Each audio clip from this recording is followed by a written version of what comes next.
Hello Twitch and YouTube.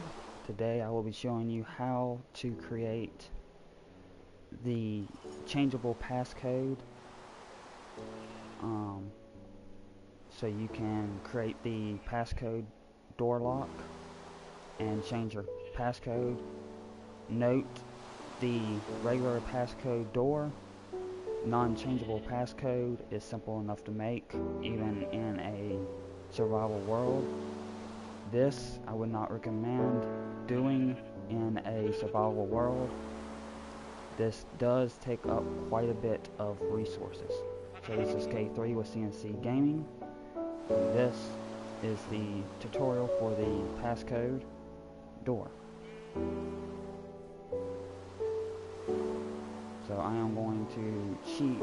I'm not actually going to do the actual passcode itself because with the current states right now, I'm doing some renovations.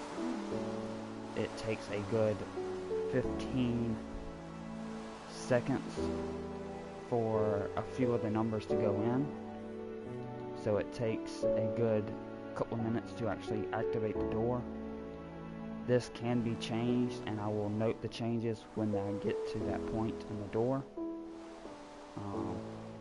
For you that don't know how to do the actual passcode door, I will show the simpler version at the end of the video. But for now, this is how you do the changeable passcode. So first off, you'll need to set up a 6x6, 4x4 passcode. You can do up to 9 codes or 9 keypads. Just the more number keypad entries that you have, the longer it takes and more resources. So here I have a simple 6x6 or a 6-digit 2x3 passcode keypad. On the back side, I have the signal going out with repeaters and torches. And from there, that signal, or the signal off those, just simple enough go to a, what I call a bump station, so that it's easier to get the transport lines here. So this is keypad entry number 1, or the number 1 keypad, number 2 keypad, 3, and so on. From there, once you have your signal going to a simple bump station, the easiest way to get the numbers from here to each one is just simple enough. Take your 6th last digit and go down as far as you can. For a super flat world, it will be bedrock level, and then you are going to go where your signal line runs, block next to it, block above that, and then your signal. This will keep the signal from interfering, and this is where you would make the change. I'm currently making the renovation to use less redstone repeaters, which slow down the signal timing a lot. You can replace a redstone repeater every 15 blocks, or on the 15th block from the last repeater. So repeater 1, 2, 3 down, and then once you get to 15, repeater. So this would be 14, 15. These are currently set up in 10 block spaces. So to speed up the time, you will need to not use so many repeaters. I've seen a few people that have shown how to do this use a lot of repeaters, and I have found that takes quite a bit of time between each entry. So once you get your bump stations, get your transport lines, as seen here, you will create the number keypads sequence or location. let me get my words right here, the each keypad entry station. So currently I am standing above station 1. So this will be the first keypad entry number, and these are the keypad numbers coming into the station. So that's signal 1, or number 1, 2, 3, 4, 5, and 6. The signal goes into a block with a repeater, or with a redstone torch, excuse me. 2 repeaters, which goes into a block with a redstone torch on top of it. With a block above that, redstone torch on the back side of the block. On the other side is a switch, which is where you would change the keypad number. From there, you have redstone repeaters and your signal going to your flips. And I believe I am saying this word here wrong for what these are, excuse me for that. But once you get it coming out here, as you see, only one line is, or one channel here is actually lit up. So right now the first keypad entry to the factory is the number 1.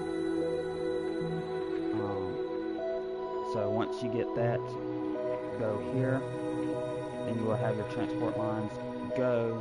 I'm going to show another channel here.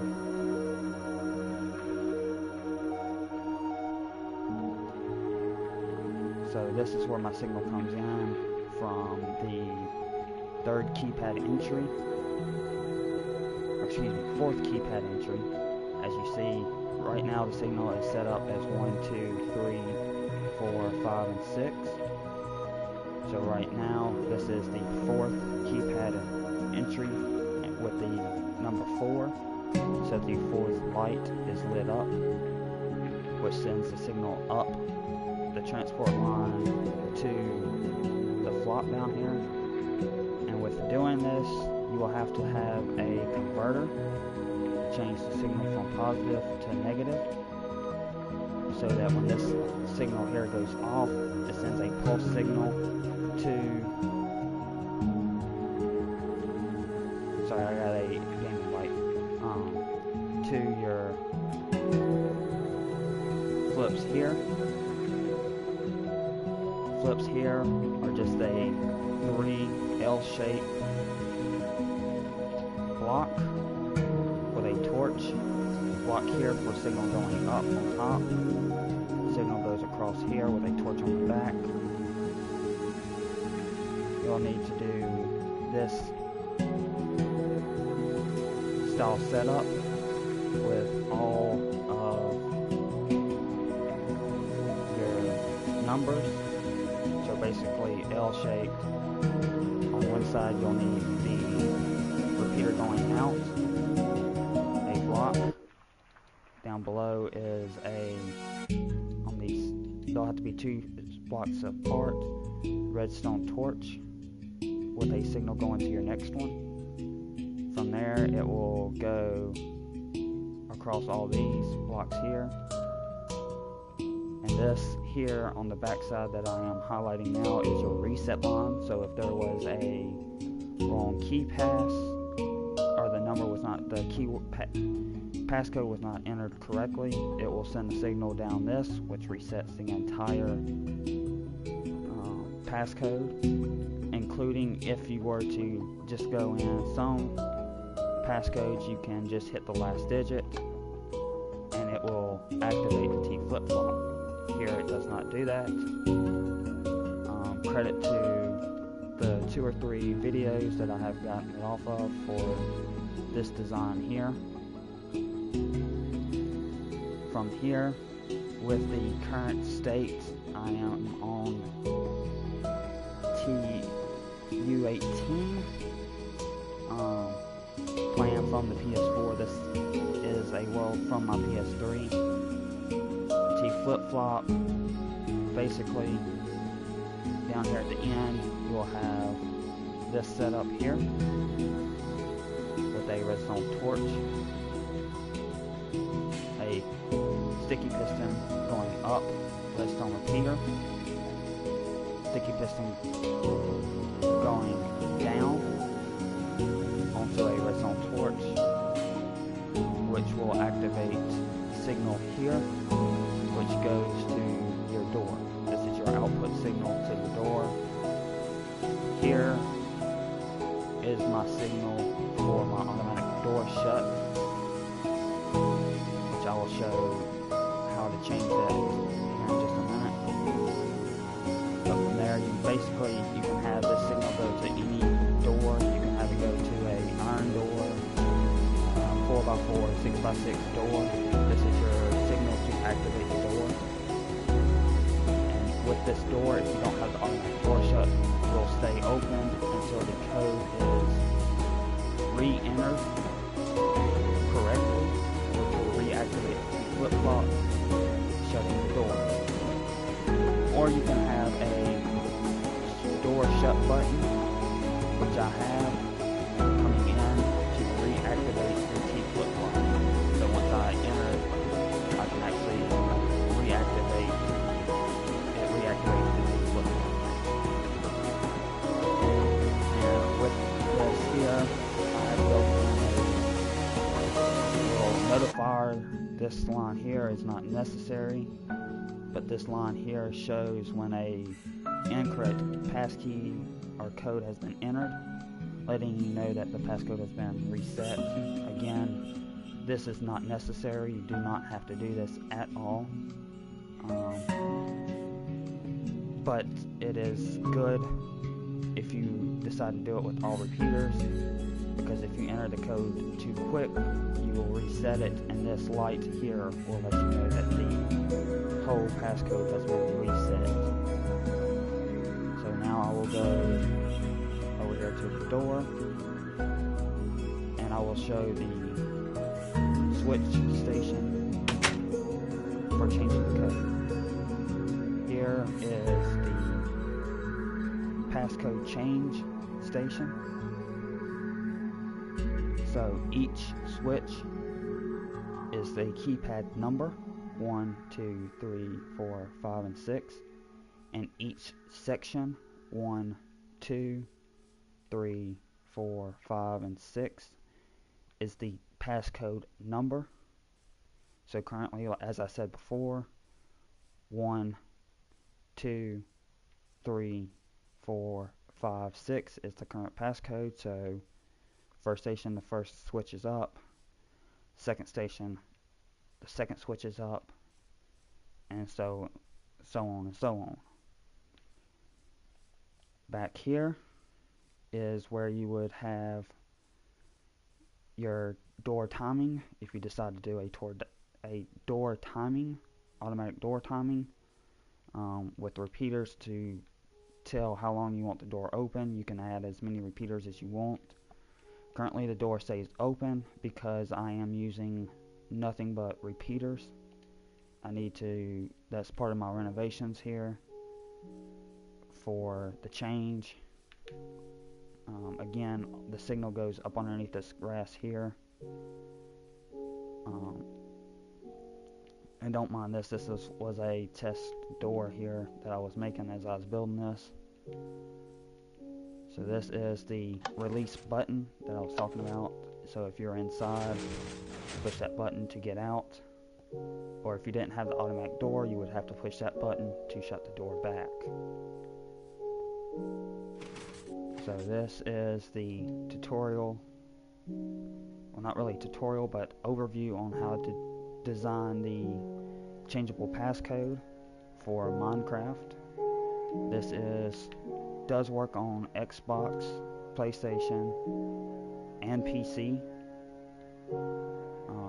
This world was originally created again on PS3, transferred to the PS4 world, and as you see, everything works right. And right here is the simple version of the passcode door.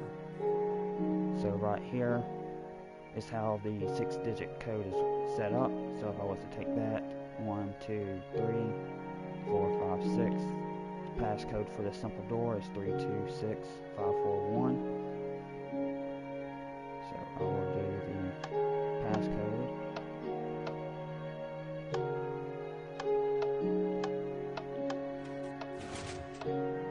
And with this, because this is so small, I can type it in as quickly as I can type it in, and it doesn't affect it. Again, this is the door stop. So as you see, that shuts the door. Push this. If I was in, as I come out, because I don't have automatic door, I have to push that button to shut the door.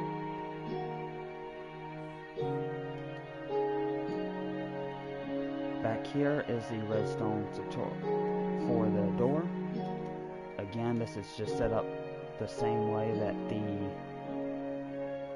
factory is. Right here is the keypad for the door, and each line comes off going to a flip right here. Back here is my reset line, so again, if I was to come in, push the last digit, still won't open, type the code in wrong, this signal here will light up, resetting the entire passcode with the same design T flip-flop. This here is the line for the door release button. So as you see, typed in the code, it would do that. When I type in the code again or push the release button, just that simple. So this has been the tutorial on the passcode door and the changeable passcode door lock system. So this is Kendall with CNC Gaming. Y'all have a good one.